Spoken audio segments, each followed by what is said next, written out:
هذه الشيلة كتب كلماتها الشاعر أبو عبد الغني سعيد شعبان، تحكي وتعبر بما فيها، موجهة إلى صاحب المواقف الإنسانية الأخ صالح الحاج أحمد شعبان. تم التسجيل برعاية محمد صالح الحاج، أداء الشاعر أبو حمود الطيري، تسجيل وإخراج واستوديو لمسة صوت. اغفر الذنب يا رحمن واصفح، اغفر الذنب يا رحمن واصفح وسامح، واستر الحال لا تجعل لنا موقف حراج. يا إلهي وجنبنا جميع القبايح في زمن فيه للباطل دعايه ورواج. قال ابو عبده البداع من قلب ناصح، بنظم ابياتها واتقن اداها والاخراج. ما نظمها صابر ولا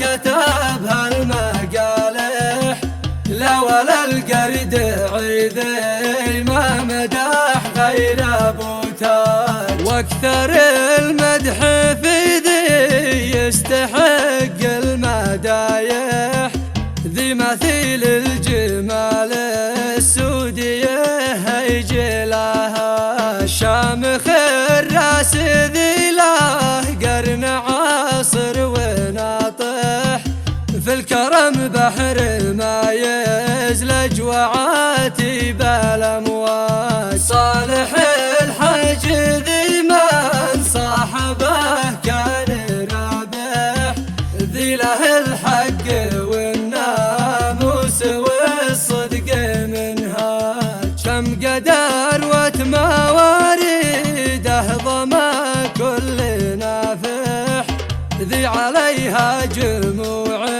الناس تتراكم افواج. يشهد الله ويشهد كل ماوي وسارح، بانه انسان ما قادر الدعاوز ومحتاج، وانه انسان ما يحسب حساب المصالح.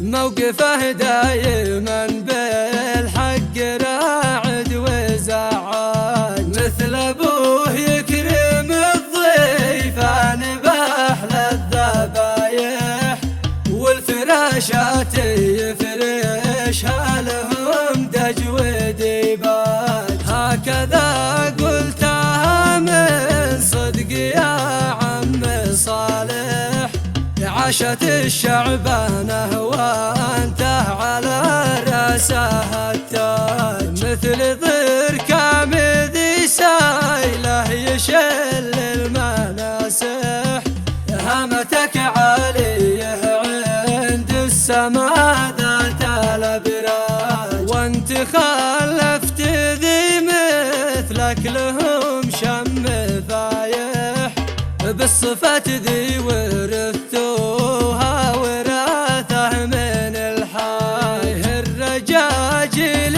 ذي مثل الصقور الجوارح، ذي يحلوا حلال الخصم في ليل وهاج. كل مقدام واحمر عين شاطر وناجح، عولتك هم دفا ظهرك مقادين الأعواج. نظم القول ذي في بحر الأشعار سابح، هاج سيدي على ما أريد جاب التبرمة. ختمها بالذي ذكره لها